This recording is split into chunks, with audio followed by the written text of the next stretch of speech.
வணக்கம். வாழ்க வளமுடன். குரு பிரம்மா, குரு விஷ்ணு, குரு தேவோ மகேஸ்வரக, குரு சாட்சாத் பரபிரம்மா தஸ்மை ஸ்ரீ குருவே நமக என்று ஆசிரிய பெருமக்களை வணங்கி உங்கள் அனைவரையும் வருக வருக என அன்புடன் வரவேற்கிறேன். இன்று பூக்கள் கனிகளோடு இணைகிறது, நதிகள் கடலோடு கலக்கிறது, வெளிச்சம் விளக்குகளோடு வினையாற்றுகிறது, மாணவர்கள் ஆசிரியர்கள் சங்கமிக்கும் ஆனந்த நேரம் இது, அற்புத தருணம் இது. காலம் கனிந்தது, கதவுகள் திறந்தது, ஞானம் பிறந்தது, நல்லது நடக்குது, புதுமைகளை படைத்ததாலே டீச்சரும் இறைவனே, ஸ்கை யோகா படிச்சதாலே நீங்களும் தலைவனே, ஏட்டிலும் நாட்டிலும் நமது சாம்ராஜ்யம் அமைப்போமே. ஸ்கை யோகா ஆரம்பித்த நாள் முதல் கல்வியிலோ வளர்ச்சி, அறிவிலோ மலர்ச்சி, படிப்பிலே ஏற்றம், பாதையிலோ மாற்றம். அதனால் தான் இங்கு நல்லவர்கள் கூட்டம்.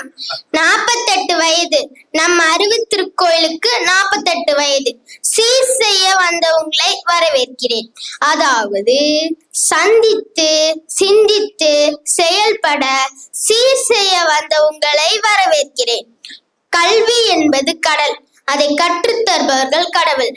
அறிவுத்துளிகளை அள்ளி தெளித்து அறியாமையை அகற்றிய அறத்துப்பால் பொருள்பால் எனும் ஐயனின் தமிழை அன்பால் ஊட்டிய அருள் தந்தை வேதாத்ரி மகரிஷியின் ஆசை என்ன தெரியுமா?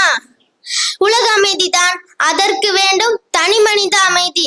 அதற்கு நம் அனைவரும் அடிக்கடி சந்திக்க வேண்டும், ஆக்கமுடன் சிந்திக்க வேண்டும், ஊக்கமுடன் செயல்பட வேண்டும். செய்வீர்களா? நீங்கள் செய்வீர்களா? வாழ்காலமுடன். நதிகள் போல நாமும் நடந்து பயன் தர வேண்டும். கடலை போல விரிந்த இதயம் இருந்திட வேண்டும்.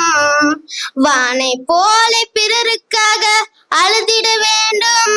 நம் வாழும் வாழ்க்கை மகரிஷியை போல விளங்கிட வேண்டும்.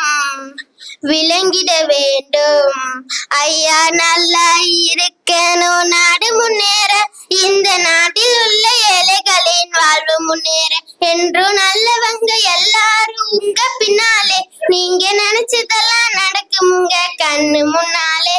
வாழ்க வளமுடன். அறமே ஆனந்தம்.